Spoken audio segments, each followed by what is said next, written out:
আসসালামু আলাইকুম ভিউয়ার্স, আজকে আম্মু রান্না করবে রুই মাছ। তো রুই মাছ রান্না করার জন্য প্রথমে একটি ডেকচিতে তেল নিয়ে নিব।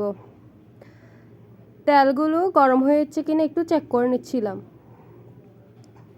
সামান্য পরিমাণ পেঁয়াজ দিয়ে, এই তো তেলগুলো প্রায় গরম হয়ে গেছে, তাই তেলের মধ্যে দিয়ে দিচ্ছি পেঁয়াজ কুচি। আমার আম্মু যেভাবে রান্না করে ওইভাবে রান্না করে দেখবেন, খেতে কিন্তু অনেক ভাল লাগবে। একটু অন্যভাবেই রান্না করার ট্রাই করেছে মাছটা। পেঁয়াজগুলোকে সামান্য পরিমাণ নেড়ে চেড়ে সেখানে দিয়ে দিব মরিচ বাটা। মরিচ বাটা দিয়ে ভালো করে নেড়ে চেড়ে নিচ্ছিলাম যাতে মরিচ আর পেঁয়াজ একসাথে মিশে যায়। তারপর দিয়ে দিব সামান্য পরিমাণ মাছের মশলা।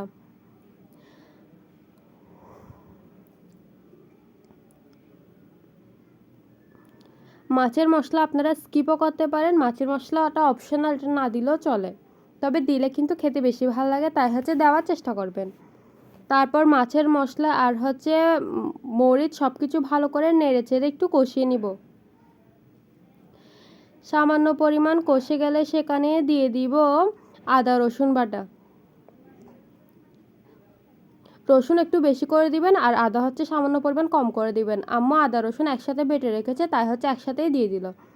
তারপর আবারও আদা রসুনও ভালো করে নেড়ে চেড়ে সামান্য পরিমাণ কষে নেব যাতে আদা রসুনের কাঁচা গন্ধটা দূর হয়ে যায়। তারপর দিয়ে দিব বেশ কিছু পরিমাণ পানি যাতে মশলাগুলো ভালো করে কষে যায়। অনবরত নেড়ে চেড়ে ঢাকনা দিয়ে দিব যাতে মশলাগুলো তাড়াতাড়ি কষে যায়।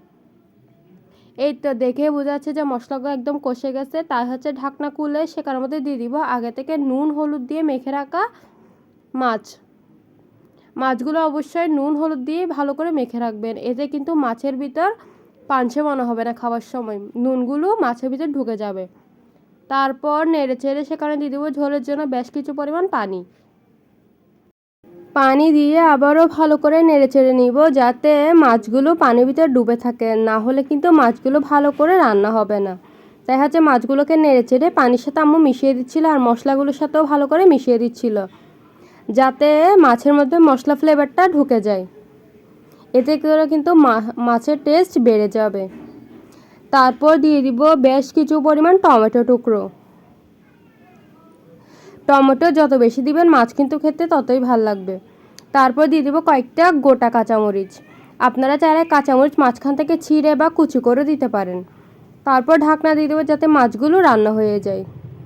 এই তো মাছগুলো একদম পারফেক্টলি বলক চলে এসেছে এবং এর মধ্যে লবণ টেস্ট করে নেব যে মাছে লবণ পারফেক্ট হয়েছে কিনা।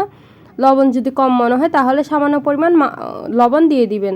আমাদের লবণ একদম পারফেক্ট, তাই আর লবণ দেওয়া হবে না। তাই এখন উপর থেকে ধনেপাতা কুচি ছড়িয়ে দিব। ধনেপাতা কম ছিল তাই কমই দিছি, আপনারা বেশি করে দেওয়ার চেষ্টা করবেন। এই তো রেডি আমাদের মাছ। আল্লাহ হাফেজ।